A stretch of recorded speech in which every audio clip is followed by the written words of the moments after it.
رواية أخرى واعتراف آخر. روى ابن أبي الحديد بسنده عن ابن عباس كما في شرح النهج الجزء الثاني الصفحة 20 أن عمر قال لابن عباس: يا ابن عباس، أما والله إن صاحبك هذا لأولى الناس بالأمر بعد رسول الله، إلا أن خفناه على اثنين. عمر يقول لابن عباس: صاحبكم هذا يعني عليا عليه السلام هو لا شك أولى الناس بالأمر يعني بالخلافة بعد رسول الله مباشرة، مو أولى الناس بعدي وبعد أبي بكر وعثمان، لا لا لا، أولى الناس بعد رسول الله مباشرة، إلا أن خفناه على اثنين. أمران جعلانا نخاف من أن نسمح لعلي أن يصبح هو الخليفة بعد رسول الله.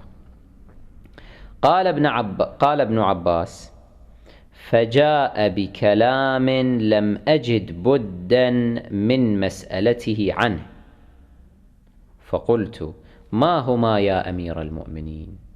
ابن عباس يقول: هذا الكلام الذي جاء به لم أجد بدا من أن أسأله عنه، من أن أحاول أن أعرف ما هما هذان الأمران اللذان ذكرهما. قال: ما هما يا أمير المؤمنين؟ قال: خفناه على حداثة سنه، السبب الأول الاستصغار، السبب الثاني المذكور ها هنا في هذه الرواية وحبه بني عبد المطلب.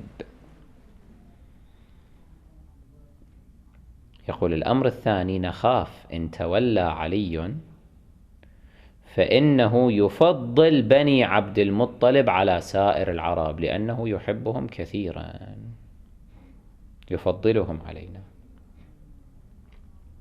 يعني بعبارة أخرى، علي عنده ميل أو فيه ميل لقومه لعشيرته، فلعله لا يعدل، لعله لا يعدل. فانظروا ها هنا يعني إلى عمر بن الخطاب كيف يحاول أن يختلق عذرا حتى ألد أعداء علي عليه السلام لا يمكن أن يطرأ على بالهم، لأن من المعروف أن عليا صلوات الله عليه هو التجسيد الأمثل للعدالة الإلهية والإنسانية، وهذه سيرة علي. متى فضل قومه على الآخرين؟ لما تولى الحكم والخلافة الظاهرية. كيف كانت سيرة علي صلوات الله عليه؟ في العدل والمساواة.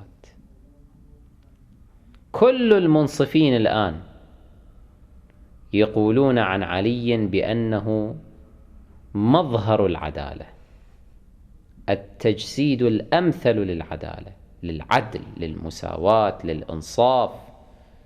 سيد العدل كان عليا صلوات الله عليه.